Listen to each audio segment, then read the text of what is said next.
শীতের সকালে ভাপা পিঠা খেলাম, সাথে গিয়েছিলাম বাবার বাড়িতে। এরপর মার হাতে মজাদার রোস্ট আর সাথে ছিল গরম গরম পাটিসাপটা পিঠা।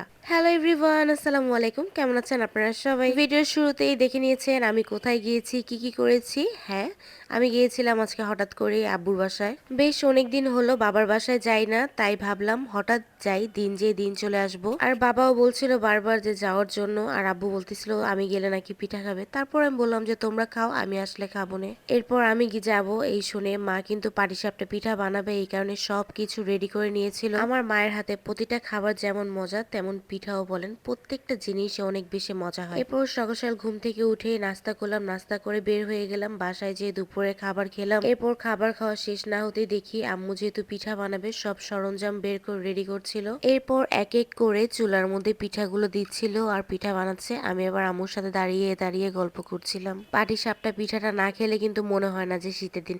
যেহেতু আমি ভাপা পিঠা অত বেশি পছন্দ করি না, আমার কাছে পাটিসাপটা পিঠাটা অনেক ভালো লাগে। আর হলো আমার মায়ের হাতের পিঠা, এক কথায় 100-তে 100। এদিকে আম্মু এক এক করে পিঠা বানাচ্ছিল, আমি আবার বললাম যে আমাকে একটু দাও, আমি একটু ট্রাই করি।